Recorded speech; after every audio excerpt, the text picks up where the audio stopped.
welcome to my series of conversations with Stalwarts of Music. Today's episode is being partnered by Perpetual Buzz Experiences. They are an artist representation company with three very basic, lofty goals. They are the launchpad for indie musicians, helping them leverage success to produce some of the most memorable experiences for music lovers.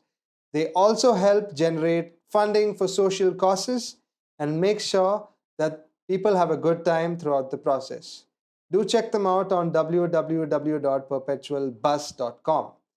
We have yet another podcast partner, which is Wire Up Music Store, one of the finest music retail stores with state-of-the-art equipment, your one-stop solution for the best musical gear, ranging from guitars to ukulele, percussive to classical instruments.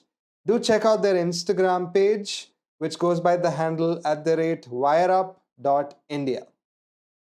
Speaking of my guest today, none other than Pete Bellotte, who's a music producer, songwriter, and an author.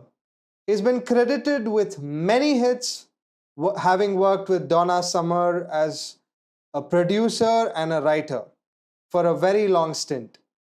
He's nearly produced close to about 10 albums with her, and he has also produced several other celebrity musicians that include the likes of Sir Elton John, Janet Jackson, Tina Turner, Shalimar, the Three Degrees, Bonnie Tyler, and many more.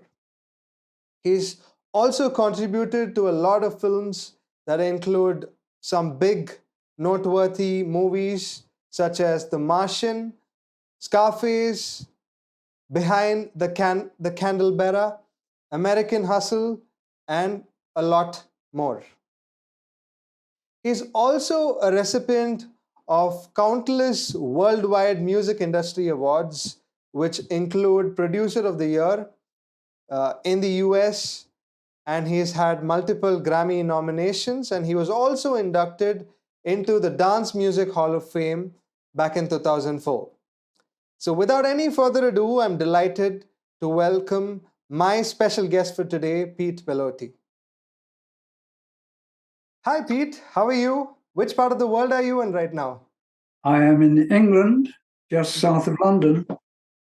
And what's special for New Year? What are you doing for New Year's Eve? Trying to stay out of trouble. That's a good answer. Just going to a restaurant, that's all. Nothing special. Lovely. So I have a couple of interesting questions coming your way as part of our agenda today. So shall we get started? Okay, I'm ready. How old were you when your parents realized that they had an exceptionally gifted child upon their hands? I don't think they ever thought that. You're being too modest. No, I don't know. My mother was a very, very good singer. Mm-hmm. And she sang all the time, and I think that probably influenced me quite a bit. I never really understood how she knew all the words to every song that ever came on the radio. It puzzled me, intrigued me. But I picked up a friend's guitar when I was about coming up to 15 years of age. I'm left-handed, so I learned all the chords upside down first before I had my own guitar. Okay. And then I had to learn the chords all the other way around again. But that was around about the age of 15. Okay. So after this, did you also pursue some kind of formal training in terms of your introduction to music? No, we just, as all kids did, we formed a band. Uh-huh. It must have been atrocious, but we carried on. And you just listen to all the latest hits. Okay. And learn to play them in the band. You just learn the parts, and yeah. So it was just absorbing music, really, nothing formal. What kind of music, if I may ask? What kind of music did you start out with? Well, my first influence, because I am of that age, was Elvis Presley. Oh, Um, okay. so I would have heard him. I was too young to sort of go and see his films at the time, but Mhm.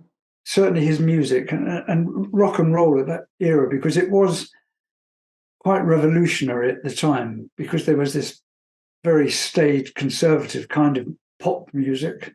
Mhm. And then these villains of music came along, Jerry Lee Lewis and all those sort of people. So I was very much into American music. Okay. And a lot of the English rock stars at that time were doing pastiches of American music before they made it their own. Right. You've been a record producer and a songwriter for several many decades now. Why are you an artist and why do you make people dance through your music? Is there a feeling of catharsis, expression, or just pure aesthetics in whatever you're trying to do? What is the sort of high that you essentially get when you create a piece of music? Oh, I think, and I've always thought that. I think that's why most musicians are very happy people. The moment you touch the keys Right. or you pick your guitar up, somehow you feel good. It doesn't matter if you're going to write a good song or a bad song, you still feel good working on the song. And like a lot of people, you have a few successes and a hell of a lot of bad failures. um, so, um, and you can't really distinguish at the time of writing if you're writing something really great or not. It's just the pleasure of writing. And I was actually writing before I even had an instrument. I'd write songs Mhm. in my head to Okay. music in my head. It's just, and I've only ever written music, and I could never sit down at the piano and play someone else's song. Not because I don't like them. Um, it's just the moment I touch the piano or my guitars, I'm writing.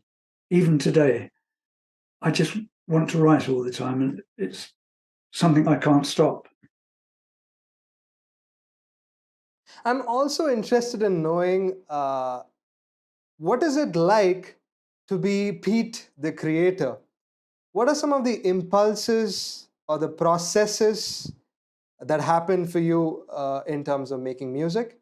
And how much of it is conscious, say, while working with Donna Summer, who's been exceptional? Could you share with us the magic of recording her during a stint with while working with her? Well, obviously it depends on the song. If I go to perhaps the best-selling one we've ever had was Hot Stuff. Correct. Um, that was at a time when we were starting to work slightly separately. So Georgia would be going in one direction, and I was going more into the rock direction because I love rock music, and so we were in. We'd had a studio hired for us, and we were. Okay. Donna was writing at home with her husband Bruce, and Georgia was in the main studio working with a piano and an engineer, and I was sitting in the canteen, the kitchen there, with Mhm. and Keith Forsey and Harold Faltermeyer were there, and they were playing Space Invaders. Oh, It's a computer game, and I was sitting there on my own, drinking a coffee, and suddenly I could hear in my head, "I need some hot stuff, baby, this evening." Da-da-da-da. So I had the whole chorus, and I said, "Guys, over to the piano." And there was a piano that had half the keys missing. It was a terrible piano, but we sat around the piano, and in about 20 minutes, the whole song was finished. So then I made a demo of it, played it to Donna. She loved it.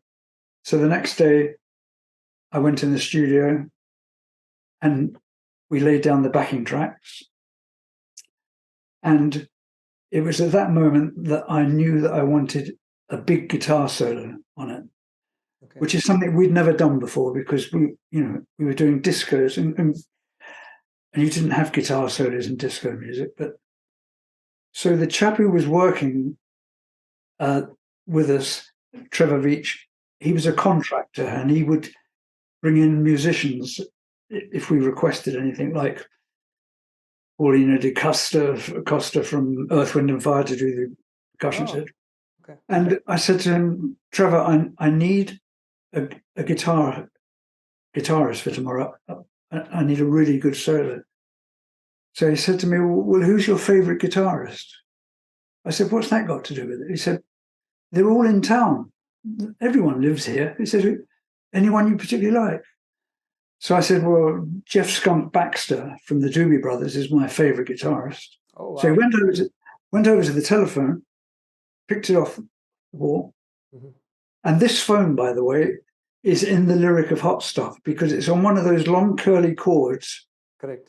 And Trevor, the contractor, he would pace up and down the room with this, stretching this chord yards and yards.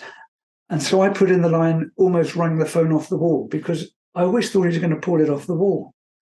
Anyway, he mumbled into the phone. He came over. He said, 11 o'clock, okay? I said, what? He said, Jeff will be here at 11 tomorrow. I went, oh, my God.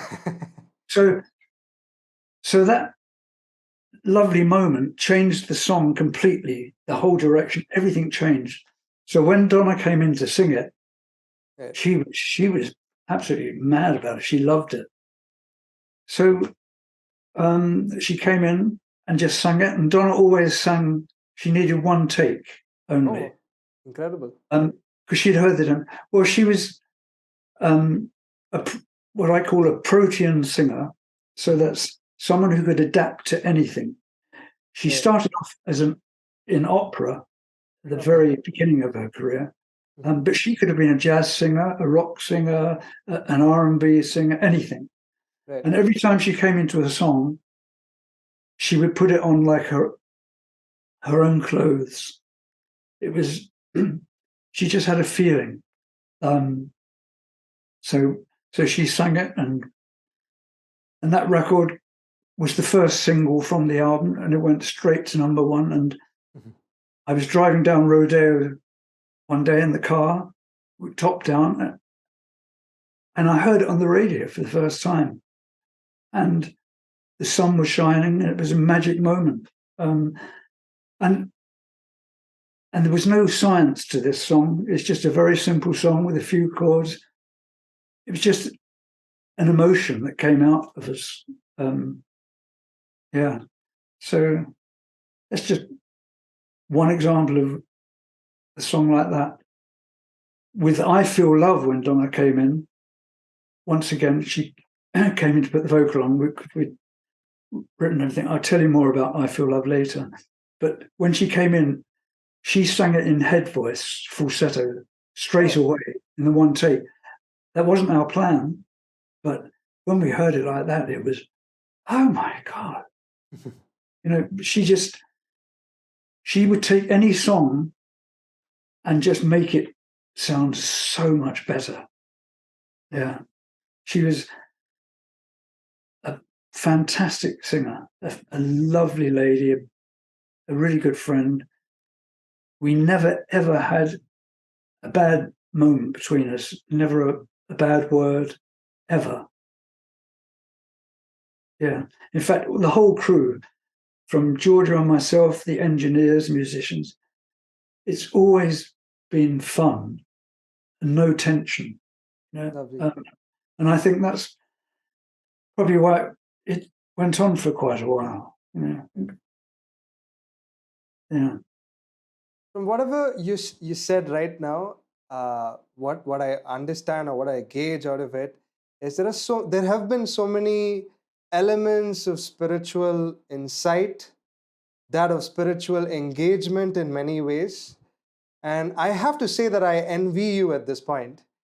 Your professional life has been able to parallel your personal journey, wherein you've worked with a legion of artists, all the way from Donna Summer to Shalimar to Giorgio Moroder, Elton John. You have written short stories. You've written music for some incredible movies like Scarface. You've worked at the Abbey Road Studios.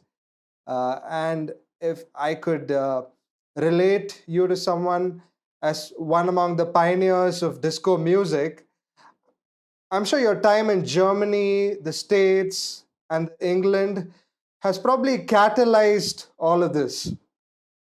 So, have you ever thought of what life might have turned out like if you were in a place like Africa? Oh gosh, or anywhere else really. I think if I hadn't moved to Germany, it wouldn't have happened. Right. And I might not have ever had any success at all. It's serendipity, it's happenstance. It's that. I mean, you do make your own luck, I think, because I originally played in Germany in a band, and I moved back to England, and I decided when I got back to England, because I'd made quite a few records with the band at Abbey Road at the time, and I decided I wanted to be a producer, because a producer has got the best job of all. Because if you're in a band and your records don't sell, they drop you, and that's pretty much it. If you're a record producer and the band doesn't make it, there's another band, or there's another singer, but there's always a chance still. You know, you can keep. So that's why I decided I wanted to do that. So I moved to Germany, and I didn't know anyone there when I got there. So it was pretty tough for almost a year. But within a year, I met Giorgio. And then within a year of that, we had a #1 hit in England called Son of My Father. And there we were in Germany. It's quite strange. And so Giorgio, Donna, and myself, we'd all moved to Munich in our own ways. She was obviously from Boston, America. Giorgio was from a little village in Italy called Ortisai. Okay. And I was from England. And so these three different nationalities just happened to meet. And yeah. And you get all these moments where, if it wasn't for, it's like Sliding Doors, you know, that film. If I hadn't liked Leonard Cohen, you know Leonard Cohen? Yes. I went to his concert in Munich when I was still struggling and I didn't know anyone.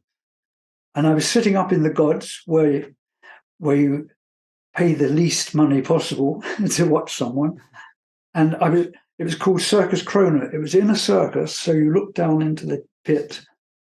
And in the break, halfway through, the lights went on, and I saw someone walking around on the ground floor there that I recognized from years before. It was a photographer, and I remembered him because he had very thick glasses and long black hair, so he was easy to spot. So I rushed down there, and I said, "Booby." He said, "Pete." He remembered me. And I thought, oh. So I explained my difficulties, and this was in Munich. And he said, "Well, let me write down your number, and I'll call you if I ever get a bit of information for you." So I'd heard that a few times in my life. Of course, you always think they're going to throw the piece of paper away as soon as they walk out. But within a week, he called me from Hamburg and said he'd just met someone called Giorgio Moroder, who I'd never heard of. And so he linked me up, and I met Giorgio in Munich. He lived in Munich. Okay. And that's how we started off together. So it's just, if I hadn't liked Leonard Cohen, if I hadn't moved to Munich, all these little things, you can keep going back, can't you? So I was one of the very, very lucky ones. I understand that, because luck is the most important thing of all. And there's a writer called Samuel Beckett, Okay. quite famous, and he once said, at a little saying, "Ever tried, ever failed, no matter, try again, fail better," which is a wonderful saying, because that's what everyone has to do. You just have to, when you fail, make sure the next time round it's not as bad, and just keep improving, improving, improving. So that's one thing that a saying that's been with me all my life. Am I going on too much here? No, not at all. I mean, I can absorb a lot of this in my personal pursuit. Yeah. And fun fact, I've been reading a book by Leonard Cohen called Beautiful Losers. Have you Oh, read that one? yes. It's Yeah. such a wonderful piece of work. Oh, yes. When I was very young, I was mad about Leonard Cohen. He was so fantastic. And his voice, he had such a tone in his voice. It's wonderful. Yeah, And a very great clever writer man. too. Very clever man. Let us talk a little bit about your book, The Unround Circle.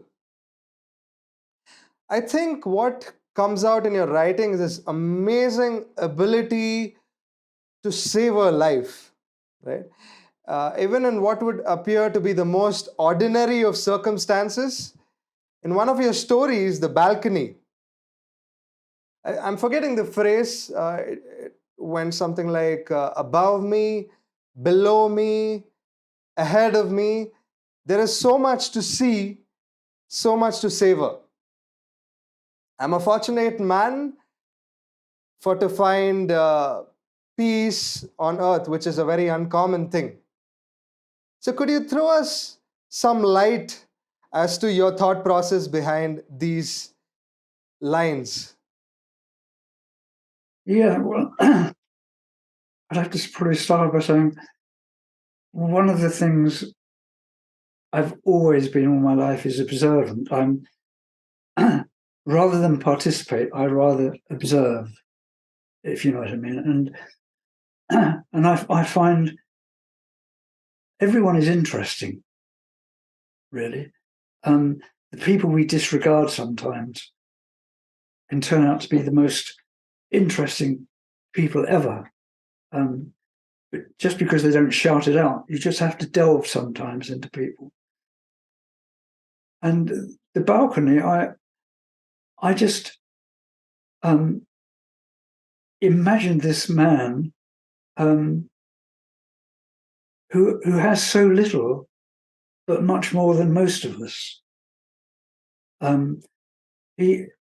This man has more going for him than the richest man in the world. He is so content because he's not greedy. He doesn't want more. He's been given and allotted this amount in his life, and he's making the most of it. And nothing gives him more pleasure than waking in the morning and seeing his own surroundings. He's not thinking, "Oh, I wonder what it's like in the big city," or "It must be wonderful to travel." He doesn't need it. He's got everything he wants within him. He's not a particularly intelligent man, but he's clever. Yeah. And he's at rest. And it's got a lot to do with myself as well, because I'm pretty laid back. I don't argue. I can't argue with people. I don't like arguing. I just and I've had a very, very smooth life. I've never had a crisis in my life or anything. I've just been one of those incredibly lucky people. So I'm pretty peaceful myself, and I read all the time. Still, I've got a huge book collection. I just love books, and I think books they give you so much. For sure. Yeah, when you go and see a film of a book and it's an hour and a half and it's not quite like the book, but you get to the book and you read the book and you spend the whole week with it and you come out of it and it's just it's like being in a dream, isn't it? Yeah. So yes, the balcony. I'm glad you picked on that because that's one of my favourite stories where nothing happens. It's like there's another story in there where there's an old man on a bench and this boy walks by and said, "Oh, that old geezer." And he sits down, and then little things come out from the old man. He's done this. He's done all these incredible things, and this kid has done nothing.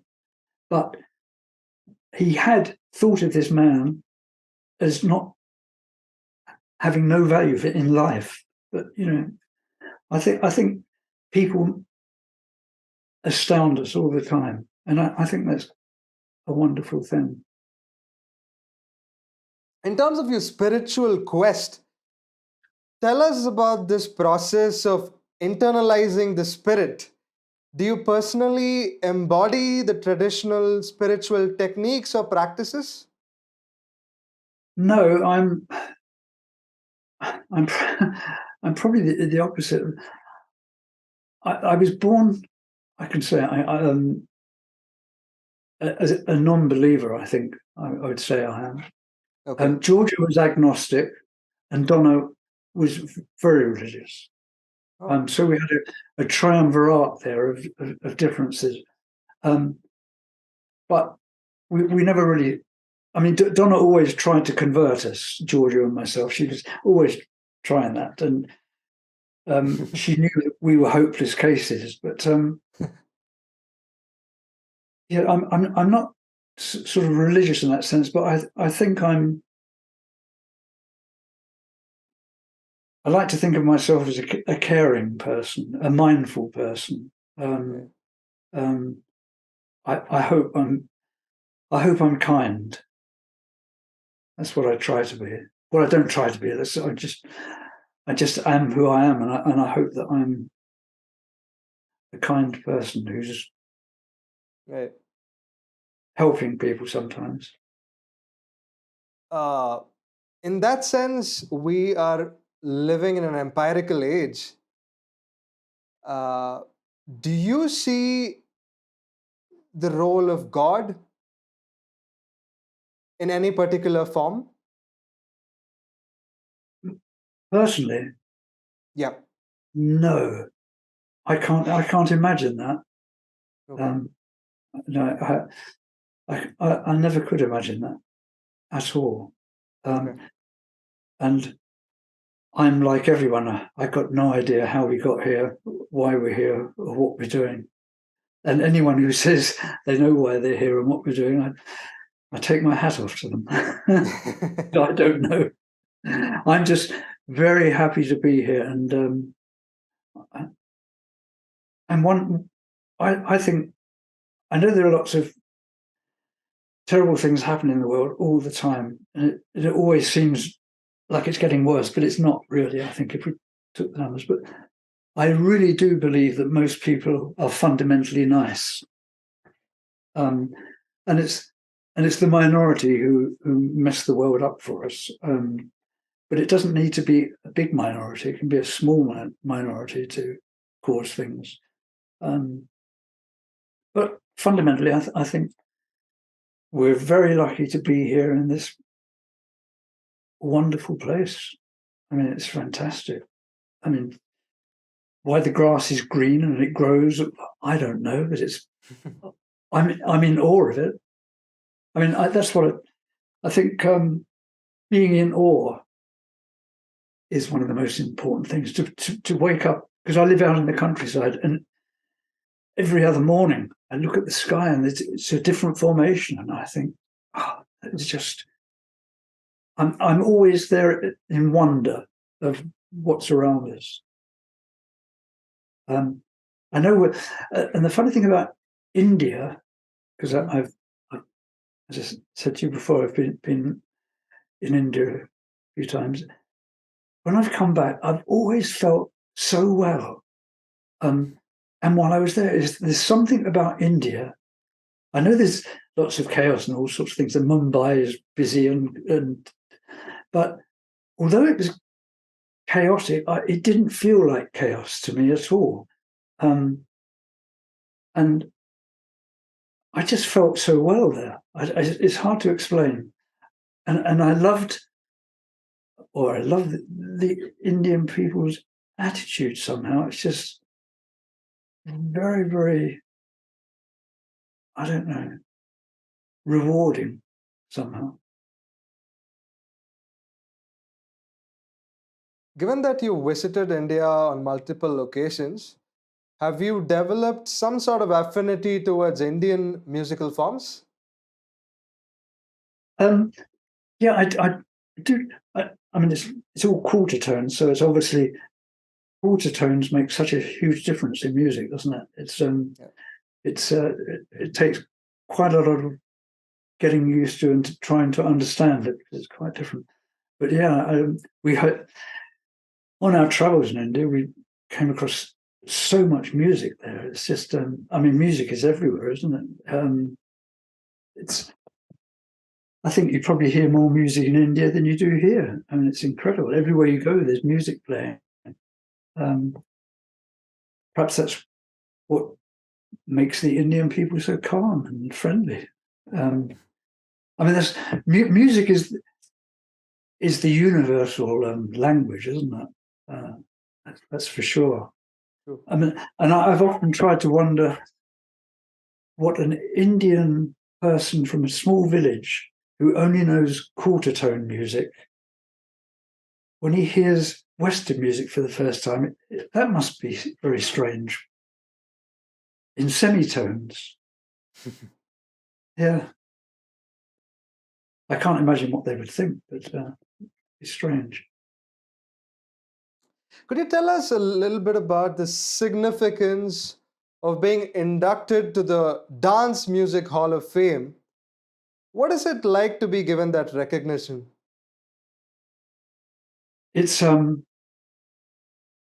absolute honor. I have to confess, I've never been to an award ceremony ever. And all the gold and platinum records when they were given, I've never been to anyone because I'm probably too shy. So, I receive them gratefully. They come in the post, so I never pick anything up myself. But it's an absolute honor. Hey. Yeah. Yeah. In fact, yeah, on the wall here, I'm just going to move back. There's Okay. this one here from the BMI. That's for Beyonce, Naughty Girl. Oh wow. And that I could have gone to the BMI awards thing in America, but they just send it, so it's okay. So they're wonderful things to receive. Yeah. Yeah, I'm pleased, very pleased, and honoured to have them because it's such a tough business. To get any award for anything is a privilege. What kind of applause would you give yourself at this point? Applause? Mm-hmm. I wouldn't give myself any applause. Perhaps I don't understand. Could you reformulate that? In the sense that you've had numerous accolades in terms of working with so many artists, you put out some incredible records together. So what kind of applause or what kind of credit would you give yourself for your contributions in the world of music at this point? Oh, I couldn't give myself any applause. I'm sorry. I'm just not that kind of person. I'm very pleased, but if I meet people that I've never met, I won't tell them what I do or what I've done. It's I know what I've done, and that's enough. I don't. It's only the last perhaps 7 years that I've done interviews. Oh, okay. I've never done an interview before. Perhaps even 6 years ago, something like that. I'd never done an interview before. But a record company got me to go to a songwriters evening one day, and I was interviewed in front of all these young kids songwriters, and I had such a good time because I always thought I would ruin it or it wouldn't be interesting enough, but there was so much affirmation from the audience that I really enjoyed it. So I sort of ended up doing interviews for the first time. So I'm pretty okay now at doing that. But I like to tell the stories because if it helps anyone in any way to make it, because it's possible for everyone to make it if they just.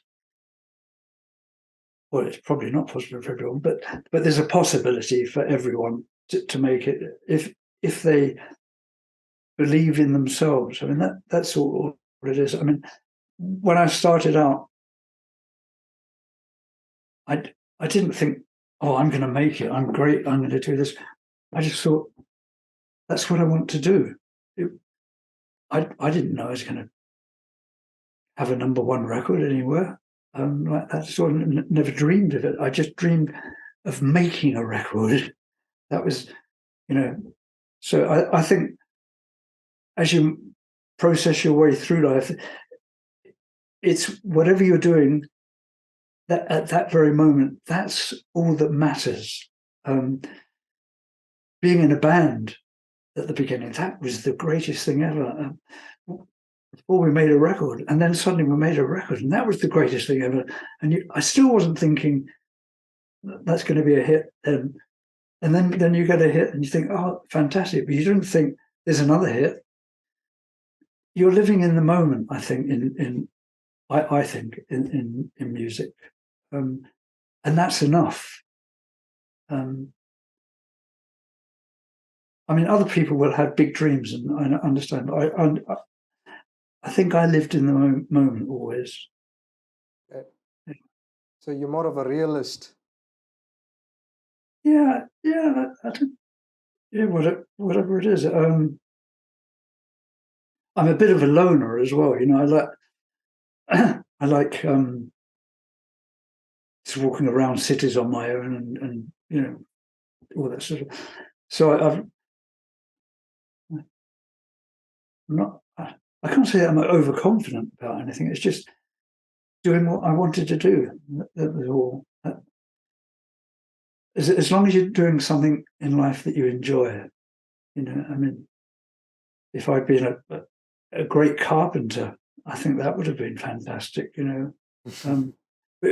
great whatever. Are you having a good time so far doing this interview? Oh yes, yeah. It's going quite. This is quite different. This interview because I understand you're trying to get to the heart of something else, which most interviews don't happen. Well, I've never had these kind of questions actually. They want facts, and but I know you're trying to figure out what makes me tick in that sort of thing. So that's why I'm a bit hesitant and going off in strange directions as well, because I'm not used It's to all it. right. You can do stuff in the heat of the moment. Feel free to pour whatever comes your way. Okay. If you had to talk about concerns, there are some concerns that find expression through music. As a human being, what are your passionate concerns if you had to respond to problems like degradation of the environment, responding more acutely to globalization of culture. So, what are some of these things that you passionately feel about? You wave a flag and say, stop this right now. Oh gosh, that's a big list. That's a big list. Spontaneously, the first thing I think of as you said that is that what disappoints me now compared to when I was in my teens and the 60s is that there was a lot of protest movement in songs. Lots of the big bands, the Crosby, Stills, Nash, everyone was interested in environment against the wars and all those sorts of things. And modern music now has so little lyrical content expressing discontent with what's happening. The day of the protest singer was kind of gone. So I think the younger generation have kind of, I don't know if they're despondent or what. I know there's Greta Thunberg and lots of people like her, but I'm generalizing. If you look at the charts, you don't find anything political or environmental generally in there. So I think that's slightly disappointing from my point of view. But I'm aghast at so many things. The plastic on the beaches. Yeah.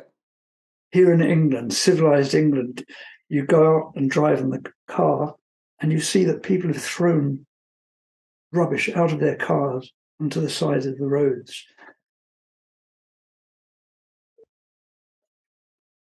Things like that. People like Putin ruining this world, attacking defenseless people. And now they're bombing women and children just because they want to, who have done nothing to them whatsoever. But on the other hand, there are lots of great things going on in the world. You know, the exploration.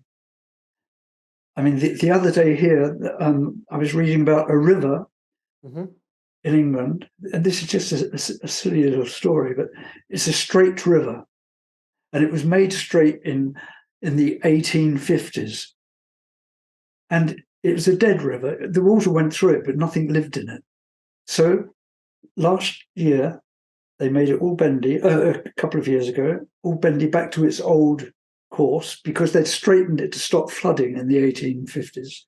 Now it was a bendy river, and there are salmon there. There's all kinds of life. It's full of life. So it's these little stories that I'll see that and I think it's fantastic. All these different people are doing these wonderful things. I mean, there are so many people working on wonderful projects for the planet, and I'm an optimist. I don't think the world's going asunder. I think we'll always find solutions for things. It may take time, but we'll always find solutions. And I think there's a lot of hope for the planet. You've talked about the sense of history, and that has to do with form, but it also has a lot of internal processes. If we were to talk about making music, you bring out colors through developing musical textures or patterns. So, is there a technique a lot of musicians consciously use in their process? It's definitely a value add from what I see. But do you see a shift in this particular tradition in terms of a lot of modern artists towards their approach to music? I mean, the biggest change that I've seen is in the way that music is written. And I went to one of these sessions at Abbey Road, funnily enough, about a year and a half ago. And there were about 50 of us. And then we were put into different groups. And we didn't know each other. And then we had to write a song straight off, which I found slightly difficult because, I wasn't. But that is the way of writing now. If you obviously look at the charts and you'll see 6 writers. I saw one the other day with 8 writers on there. So you don't. There's not this one man or 2 men or women in a room sitting there playing off each other, trying to find this way to a song. It's people who write bits of choruses, people who write intros, people who write this. It's taking all little jigsaw parts and just putting them together. And it's probably because I'm just old-fashioned. But I find it's taken the soul out of music. That's how I feel about it. Recording and everything, technically, it's absolutely fantastic what's going on. It's just absolutely extraordinary. And the records, they all sound great, but I think it's just a bit too formulaic. But there is a backlash. I see a lot of now singer-songwriters around here in England, quite a few of them. And I went to a singer-songwriter event 2 weeks ago in London. It's called The Other Song, and they have all kids who are working. There's a Brit school here for music and whatever, and they'll come in and each of them will sing 2 songs. And in the audience are lots of people in the business, and if they hear the song they like or something, they'll approach that singer and give them an opportunity or whatever. And you hear those people just getting up there with a piano or on their own, and then you hear it quite different. And you hear there really is a lot of talent there. Sometimes I find it's easy probably for me to dismiss something that is so reduced. Everything, you don't know if the singer's really a good singer or not. You can't tell. But then I see them, the songwriters, and I think, oh, well, no, they are there. They're hidden below all this, I'm probably not explaining myself very well there, but I can't even remember what the original question was now. But well, I wanted to understand. A lot of artists tend to play with musical textures. Oh yes, yeah, that's right. Yeah, and colors, which are associated with all of that. So I wanted to know how many musicians consciously use these techniques in their musical journey, especially during modern times. Yeah, that's a hard one to know how to answer it.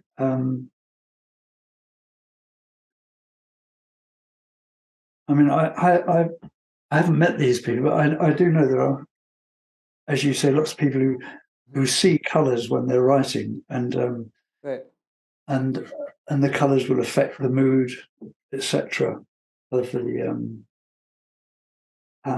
In fact, I knew a blind man who thought, because he'd never seen colours, but he thought he saw colours when he wrote, which I found quite interesting. And he heard music completely different, in a completely different way to you and I. Whenever we finished recording, he would stand there, listen to the song, and he would spin on his feet, round and round and round, because he was listening to all the reflections coming off the walls and the glass.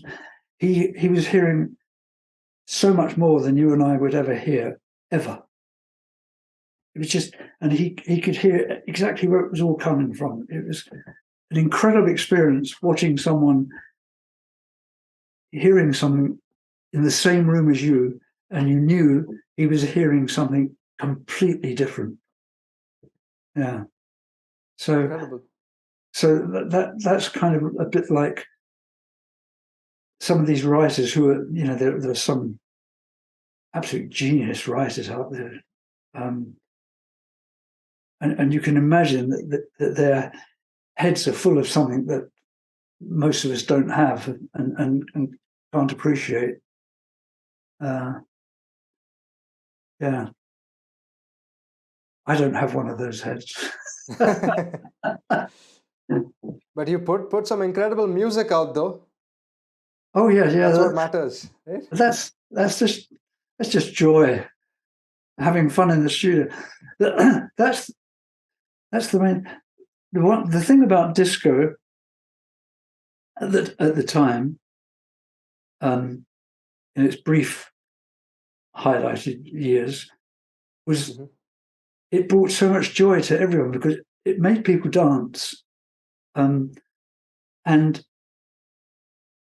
you just knew that people had been at work that day in an office doing something boring or having a horrible job in the factory, and they go out in the evening and they get in, and the music, as soon as the music starts, and particularly with disco, because that four on the floor is the heartbeat. Before disco, there wasn't four on the floor on the drums. It never. The first time was on "Love to Love You, Baby" as a proper four on the floor bass drum. But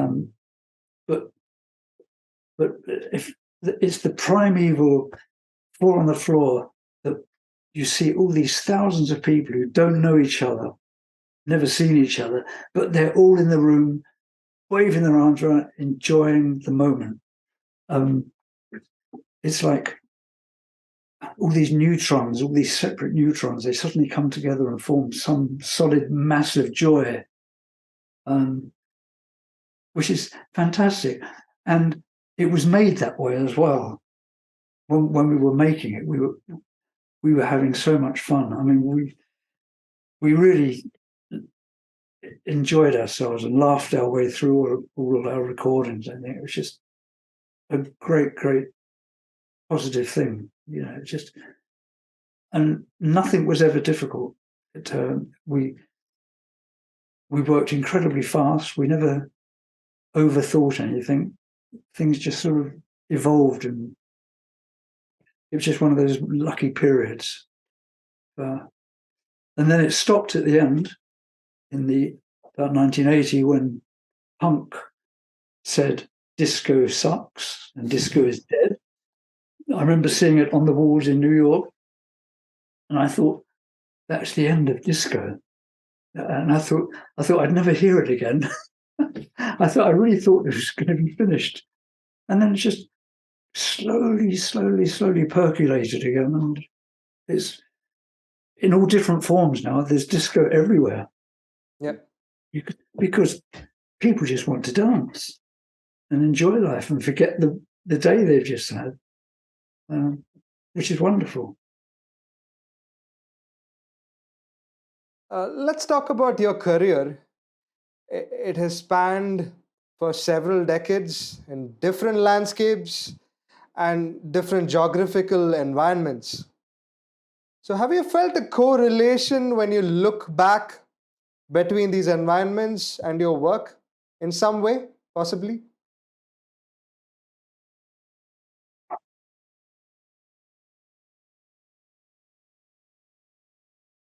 Because once again, you've caught me on something that I've never really analysed myself in that way.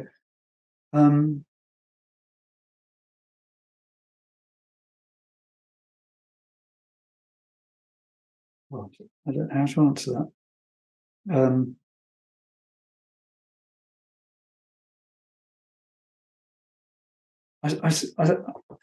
I still have to come back to it, living in the moment, Right. really. I say when I was in a band at school, in the school band, everything seemed possible. Everything was wonderful. And even now, I'm just as full of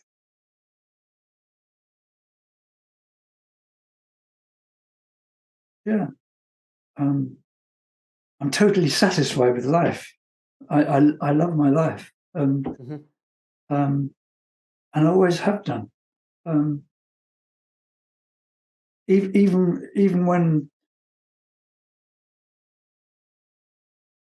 the success disappears, the big success, I never look back and think, oh God, I wish I'd still have it, because I actually walked away from it for a while in the 80s. I decided I didn't want to work in America anymore. Okay. I just wanted to come back to England and just have a calmer, quieter life, and that's just whatever I've done. If I've been working and having success, or not working and having success, I've still felt exactly the same. I've never felt. I don't know what depression means. I've never been depressed. I've never, So, and because I've got my instruments around me as well, I say it's that thing. Touch the instrument. What could be better? Yeah. I'm sure you've reached a stage of calling yourself a celebrity record producer, and I think and so. you're just extremely modest. No. Listen, when you look around, the other day I met Rodney Jerkins. Okay. Okay. So he's probably the biggest producer, writer in the world, I would say, really be a bonus, I think. I stood next to him and I thought, this is the real deal. That's the real deal, Yeah, no, I'm quite seriously, I've been moderately successful. Some of these guys are just mega successful, Fair Yes. enough. Fair enough. You can be a moderately successful record producer. Uh, One might think that once you reach a certain level, that whatever you produce sells in the market. So when you reach that particular stage, isn't there temptation and almost to put out to the entire world everything you create? Yeah. I think it was the opposite with us. When we started out, Georgia and I, we worked so hard in the studio, and we made so many records. It was extraordinary. And the more success we had, the less we did. When we were working hard, we'd be finishing. We'd start at probably 10 in the morning and finish at midnight. That doesn't sound that long for rock and roll, I guess, but it's a long day in the studio. And as soon as we had success, we worked from 10 in the morning till 6, because then we could go out to restaurants and just, have a nice evening. And it was still productive. Sometimes when you do too much, a lot of it is garbage. Then you're just doing. Whereas if you're cutting down, it's a lot easier. We never had in all the sort of stuff we've ever done, we never did too much. For example, if whichever album you choose, if there are 8 songs on there, that's all we wrote. There was never a 9th song that we'd left off. or a ninth song that we got halfway through and stopped. We only ever recorded what we wrote for the album. That sounds very strange now, because at the moment, albums are coming out all over the place from big bands, all sorts of people, of songs that they recorded in the studio but never released, didn't make it onto the album. With Donna, you can't do that. There's only that there. There's nothing extra. So, yeah, I don't know why I'm saying that, but that's one of the things. Oh yes, yeah, too much and too little. Yeah. So we probably cut down more and more as we.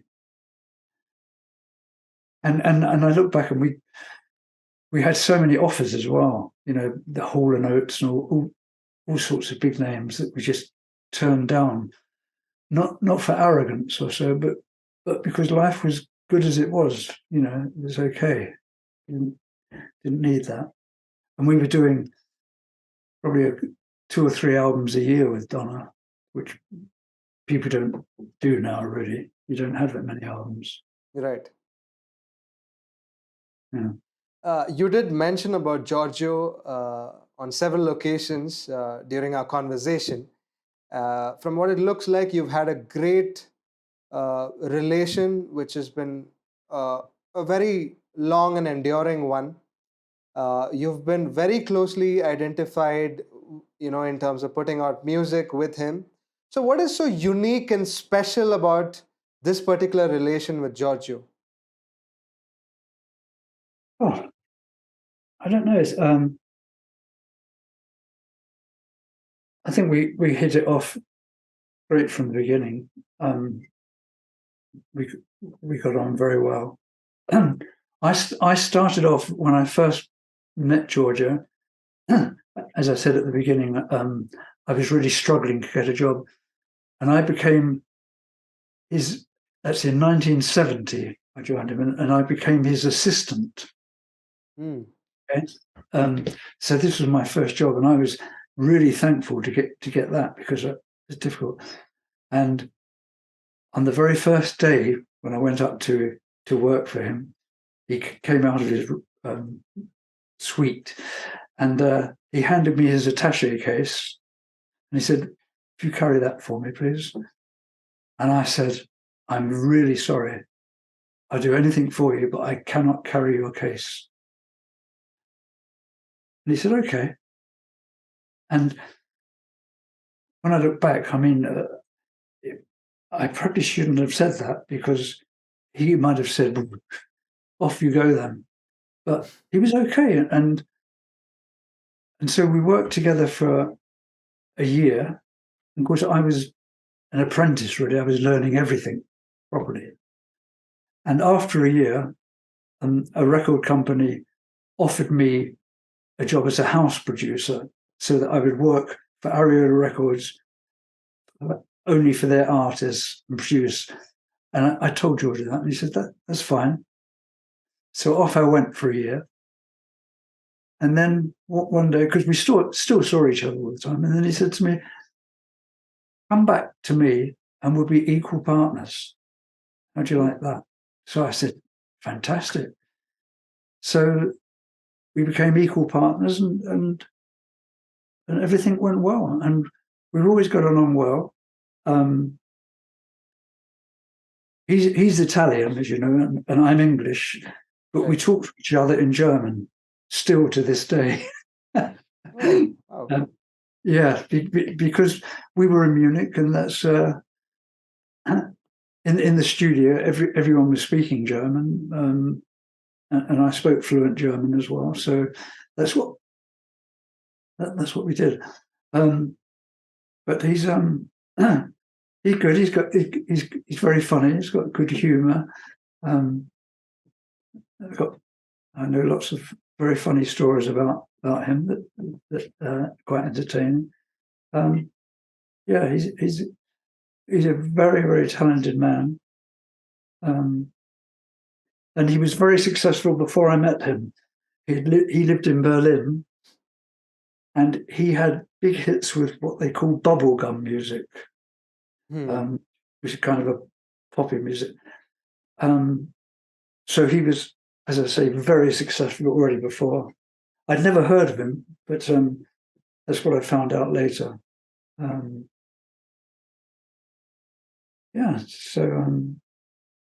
he came from a family of artists. His younger brother is a painter, and in this village they're all wood craftsmen. They can all carve beautiful carvings and wood and everything. So that they're all quite artistic anyway. Yeah.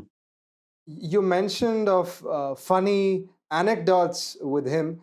Would you like to share some with our listeners out here? Probably one or two at the top of your head. They're silly things. I mean, one of the things that it's not a story, but he always got names confused. Always one of his things. And there's a band called Judas Priest, a rock band, and he would always call them Jesus Christ. He couldn't. So he made mistakes like that all the time. Right. But there was one time I was in the studio. It was here's one. We were in a restaurant in LA, sitting there, and then Giorgio went, "Oh Christ!" He said, "Look who's come in, that guy." He said, "I hate him. I hate him. I hope he doesn't see me. I hate him." So I said, after I said, "He's gone past Giorgio, okay." So Giorgio said, "Excuse me, you shouldn't have shouted." Giorgio said to me, "What a question." I said, "What's that?" He said, "I've forgotten why I hate him." Sorry. I'm sorry, I have to do this one again. Yeah, get some water.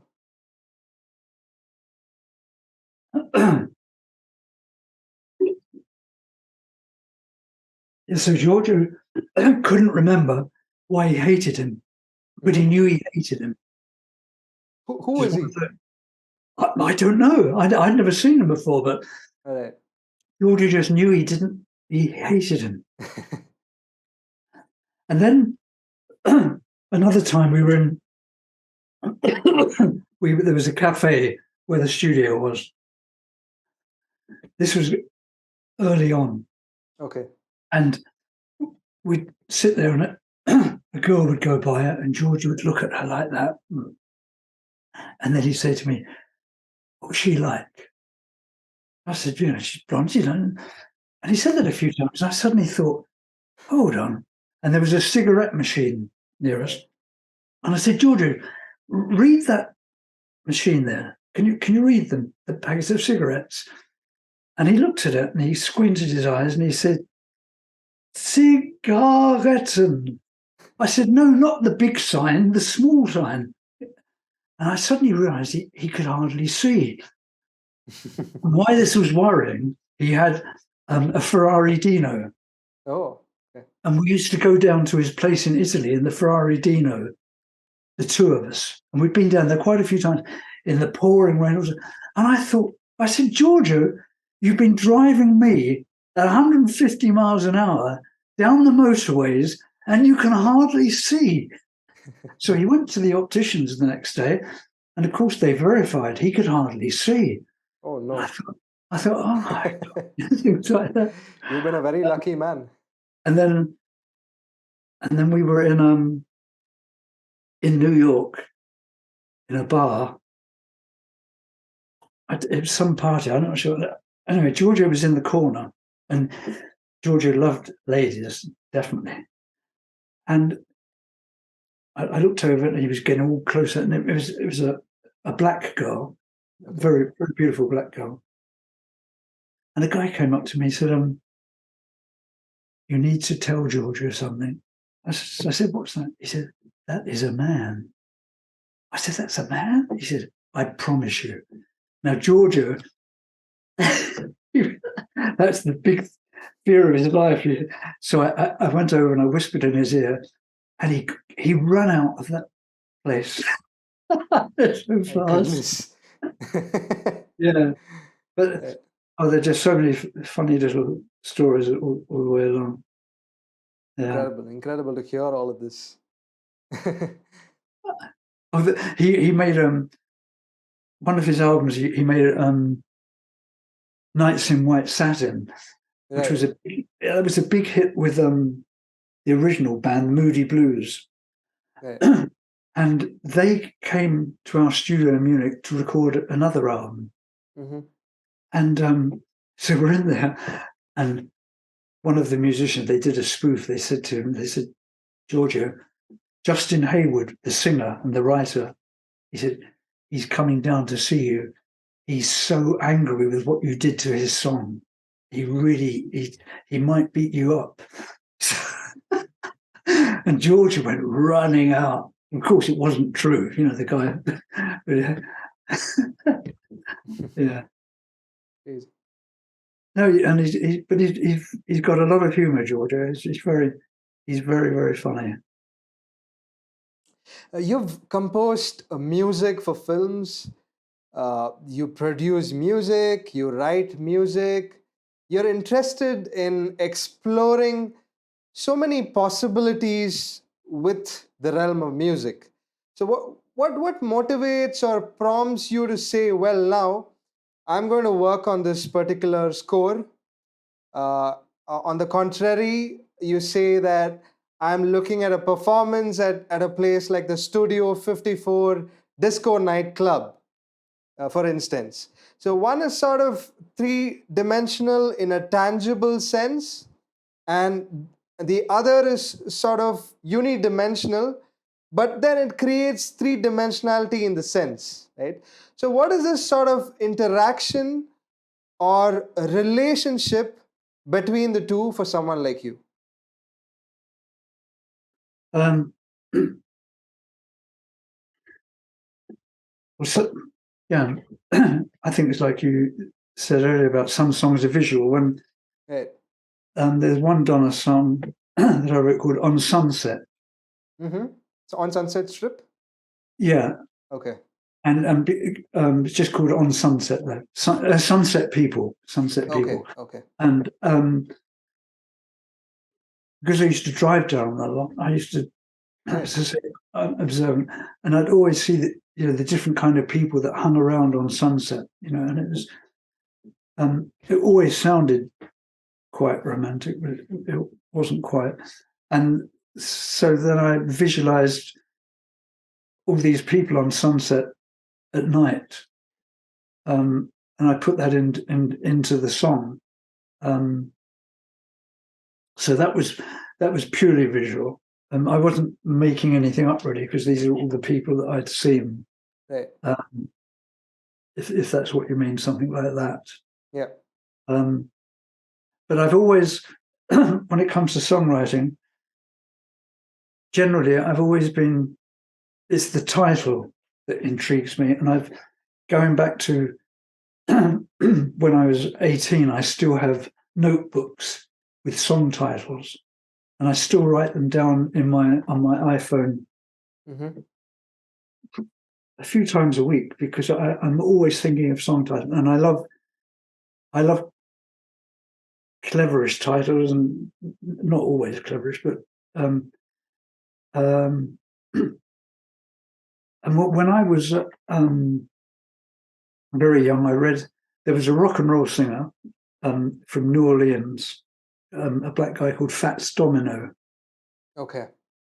And in an interview, he was asked how he came up with all these wonderful titles for his songs, and he said, "I just listen."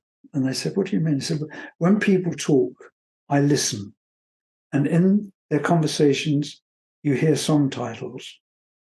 And that stuck with me. And I often hear people talking, and I hear a phrase, and I think, yeah,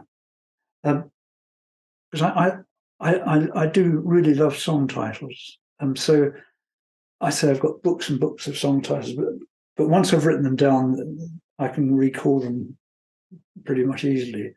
But that is a great springboard for me. Right. But often melodies pop up, and that Mm-hmm. and that is wonderful now with iPhones and things, because I can pop them down, because it is quite easy to come up with what you think is a great idea and get home and think, oh God, I can't remember it. Yeah, or you'll hear, sometimes I hear a drum pattern in my head, and I think, oh, that's good. Sometimes a tempo. Tempos are very important in songs, I think. They're really, really important. And just 2 or 3 beats too fast or too small can make so much difference. As with keys, keys. I mean, that's the amazing thing with Donna. We never wrote a song in her key. She just sang in the key that we gave her the song in. It sounds strange, I know, but that's how some of these songs came off so fluky. I'm sure she's been able to adapt pretty well, singing on any particular key, for that matter. I mean, we didn't work it out, but unfortunately, MacArthur Park was naturally her key as well, because that has got such a range. That's the only song we ever recorded where she had to have one go at the high note at the end, another second go. Otherwise, she sang it all in one. But that was a pretty difficult song. There's a story about MacArthur Park I could tell you, if that would be. Sure. Yeah, I'd love to hear that. Go for it. So we'd done an album called Live and More, recorded with an orchestra. Oh, okay. At Universal Studios. So we had 3. Where is that? Where is it? Sorry, in Hollywood. Hollywood. In Hollywood. Okay. Yeah, sorry. Right. So it was with a huge orchestra. I counted it the other day, just a matter of interest on the credits. I think it's about 80 people on stage. It was massive. Massive. And so we had enough material for 3 sides of an album. And Neil Bogart from Casablanca Records, he wanted to record an old hit. He didn't know which one, but he wanted an old hit on the 4th side with a couple of songs. Just wanted to do a cover version of some hit. So he organised us to go to Westlake Studios on a Sunday. That's where Thriller was made and all those big Michael Jackson songs. Oh, okay. And so we were there. There was Donna, the record company people, a few musicians, Georgia and myself, a good bunch of people, an arranger.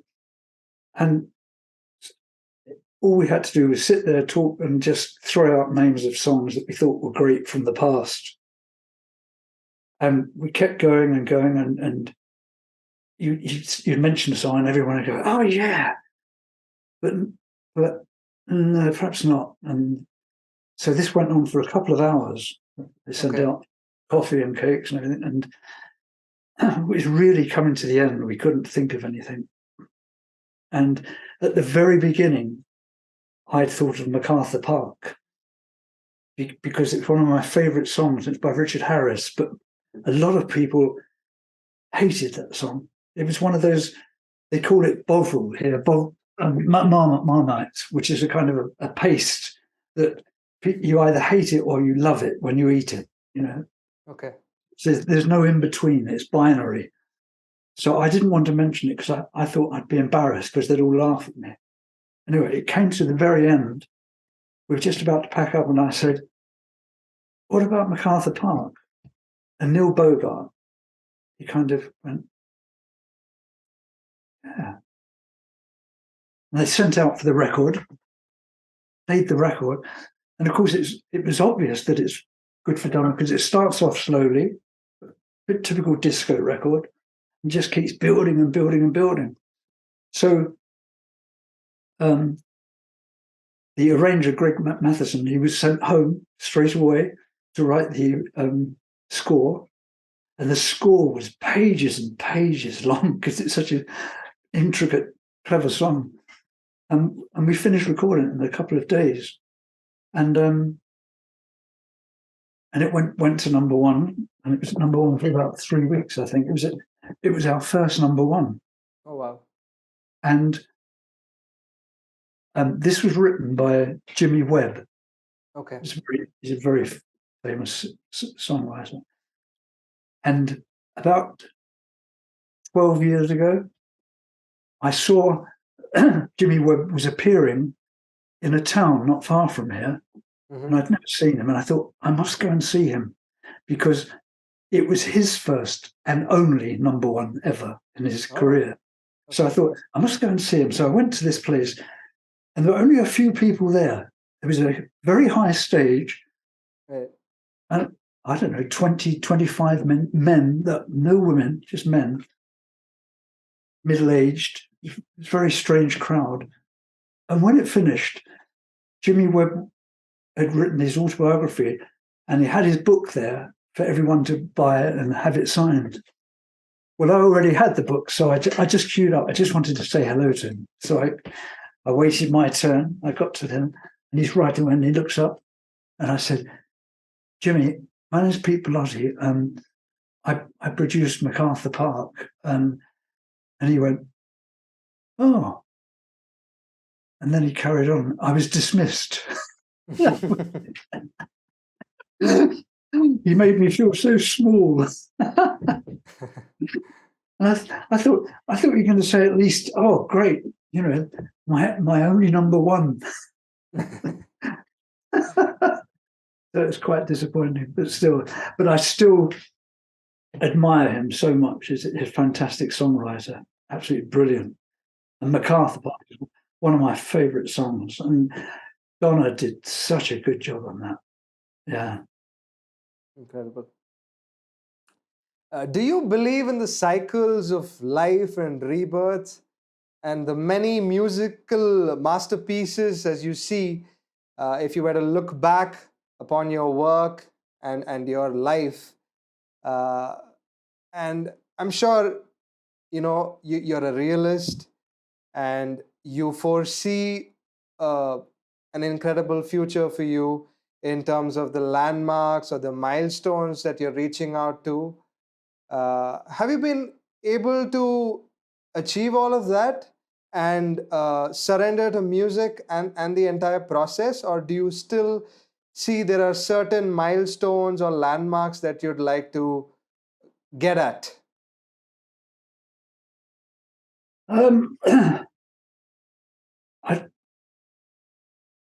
Obviously, I'd love to write something that became a big hit. Still, I'd like that, but it's not that important. I come into the studio all the time, but I don't come in here with that kind of purpose. I just come in because I want to play and have fun. So I don't have any designs like that, because it's very rare in the writing, in songwriting, to carry on through your whole life with successes. I mean, there are certain people who have done that, and it's a lot easier perhaps if you're in a band, you've got to. But I think it's like authors in books and painters. There's usually a kind of a prolific period,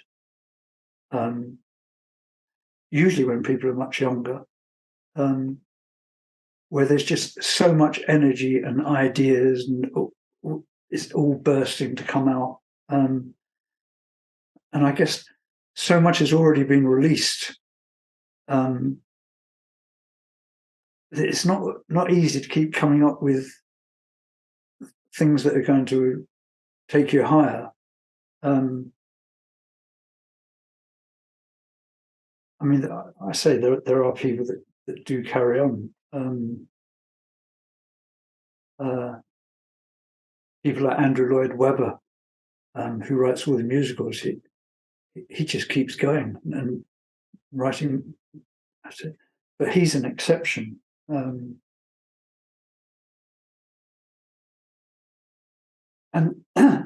of course, I think it's important that anyway that there's a lot of space for the younger set to come along and take over. That's what they're there for, isn't it? Youth. And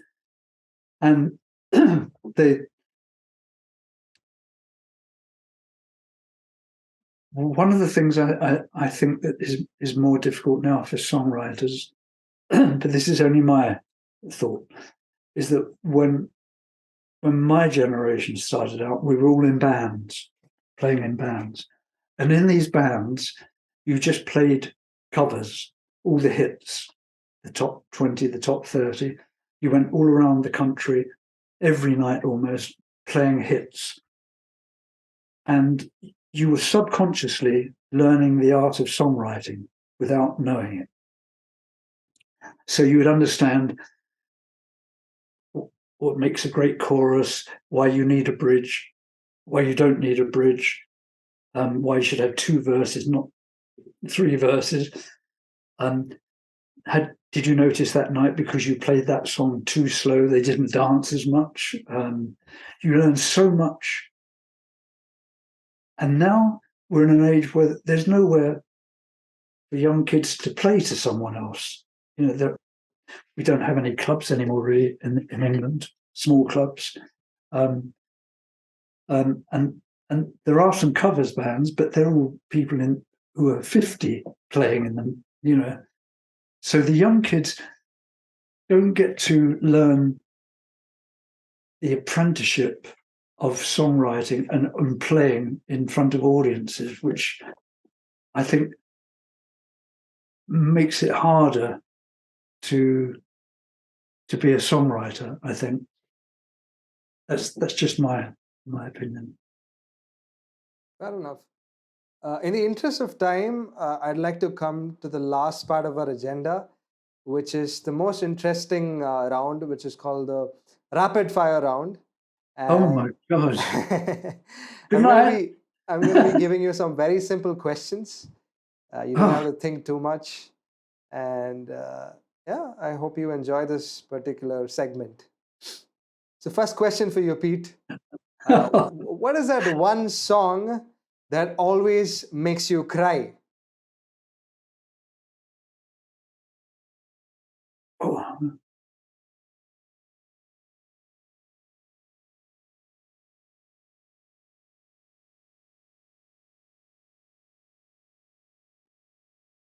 God.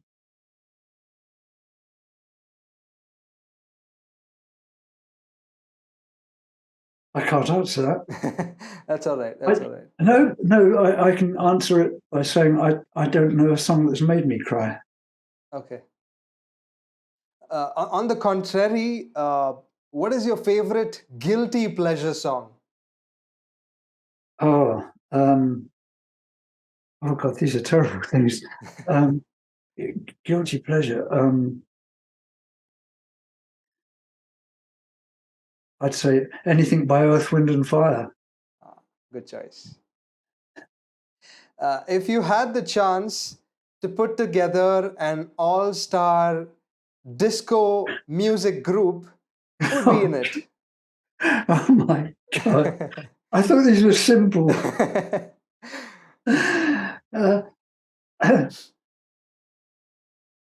My God. That is so difficult. So I've worked with so many great musicians. That is just. That's another question I just couldn't answer it because I just know there are too many. I'm just going through bass players and then I'm thinking, oh my God. But who comes at the top of your head in terms of bass players? Maybe you can pick one of them, given there's budget constraint. Well, I would just say put Chic together. That's good enough for me. Okay. Nile Rodgers. uh, Lodgers and Chic. Wonderful. who I met recently, and he's such a nice man. Yeah, But I've that's been the ultimate. That's the ultimate disco band because they right. are so Yeah, funky. I've been really trying so hard to get him on my show, but he's got such a busy itinerary throughout the year. It's very Oh, hard to sort of get time with him. Yeah, oh. Do you get hold of Mercuriadis because yeah, he's after him? right. I will. In fact, I'm talking to his PR team. Yeah, and they are like my point of contact at this point. Let's hopefully look at something positive in 2023. Yeah, Yeah, you'll have a ball with him because he's yeah, very knowledgeable. for sure. Um, Yeah. yeah, What is your favorite cuisine? cuisine, Mm-hmm. salads. Okay. As a- What about Indian food? Any kind of Indian food? Any Um, specific dish that you enjoyed during your um, time here? well, there's one thing I have. There's a, a chain of restaurants here called the Ivy. Okay. They're very upmarket, fantastic, and they do a Kerala curry, Uh-huh. and I have that every time I go there. Right. Is it some kind of vegetable stew that you're talking about? No, it's not a stew. It's got it's a rice and I don't know how it's made. I can't cook. You see, I can Right. only eat. But yes, that's what my favourite is, Kerala curry. Kerala curry. Lovely. What are the top five must-haves Oh for God. any aspiring producer to get started? Okay, no drugs, no drink. Okay, determination. Um, no regrets,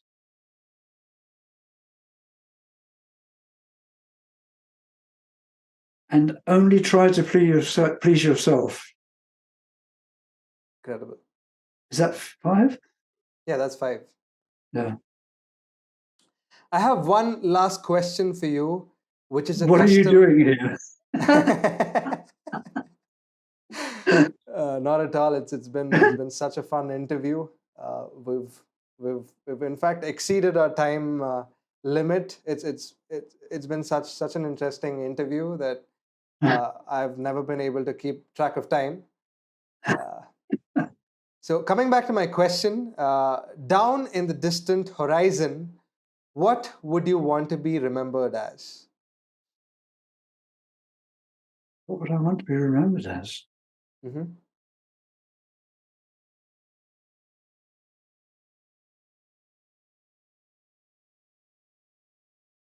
I don't need to be remembered. Okay, fair. Yeah, that's fine. Yeah, it is. Uh, it's been an incredible privilege having you on my show. The show will be additionally aired on two incredible radio stations in the northeastern part of India, Big FM Shillong and Aizawl. And it'll be also out as an audio video format podcast on YouTube, and it'll also be on all major streaming platforms for consumption. And I'll be sure to share these links with you once the interview is out. Thank Uh, you. and it's been an incredible privilege having you on the show. Thank you so much for the patience. Uh, Aditya, I'd like to say thank you for asking all the wrong questions and catching me out. And I apologize for not answering them. that is completely fine. That is completely fine. You've given me you've given me great insight and a lot of life lessons that I'll carry forward in the next couple of years in my personal musical pursuit. And thank you so much for taking time out as we continue to celebrate a dozen marvelous musical pieces, the showmanship that you've displayed in terms of your abilities as a writer, a producer, and you've made a countless number of people dance off their feet. Thank you so much for everything. It's been a great blessing, honor, and a privilege. Thank you so much, Pete. My pleasure, Aditya. Do stay in touch, and I'd love to host you in India very soon. That'd be fine. Thank you. Thank you for everything. Bye bye. Thank you. Take care. Bye.